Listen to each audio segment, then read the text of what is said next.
सबने आम सहमति के आधार पर इसको पास किया और इसके पीछे का भाव यही था कि एससी एसटी को इस कानून के जरिए से सुरक्षा कवच के रूप में प्रस्तुत किया जाए, जिसके कारण एससी एसटी को लोग प्रताड़ित न कर सके।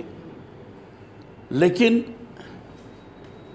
इसका इम्प्लीमेंटेशन ढंग से हो, उसमें निर्दोष व्यक्ति कोई परेशान न किया जा सके, इस प्रकार का जो स्वरूप होना चाहिए। प्रत्यक्ष जब कानून पास हो गया और क्षेत्र में लोगों के विरुद्ध इस कानून के क्रियान्वयन के कारण फर्जी तौर पर लोगों ने एफआईआर दर्ज करना शुरू किया, तो उसके कारण स्वाभाविक है कि लोगों को लगा कि अरे ये तो हम फर्जी तौर पर फंसाए जा रहे हैं, हम अपनी बात कह नहीं सकते।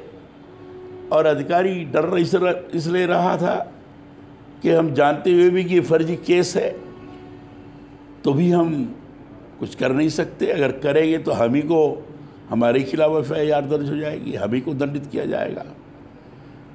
ये पहले तो लगता था कि ऐसा लोग कहते हैं, शिकायत करते थे, लेकिन प्रत्यक्ष रूप से हमारे सामने कुछ घटनाएं घटित हुई।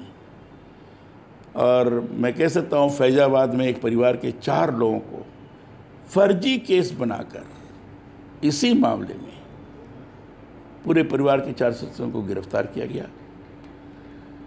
और जब अधिकारी से बात की गई तो कहा था हम कुछ कर ही नहीं सकते। ये तय किया गया था कि एक सामाजिक सौहार्द की स्थिति का निर्माण होगी। वो सामाजिक सौहार्द तो दूर रहा, एक विघटन और विद्वेष स्थिति निर्माण होगी। और एक स्वाभाविक है कि इस दृष्टि से एक आंदोलन का स्वरूप धारण करता जा रहा है। और मैंने इसलिए आग्रह किया है, ये जो बार बार सत्तारूढ़ दल की बात कहते हैं, मेरा ये कहना है कि सभी दल के लोगों को, सत्तारूढ़ दल के साथ ही सभी दल के लोगों को इस प्रकार का फीडबैक लेकर बैठना चाहिए, विचार करना चाहिए।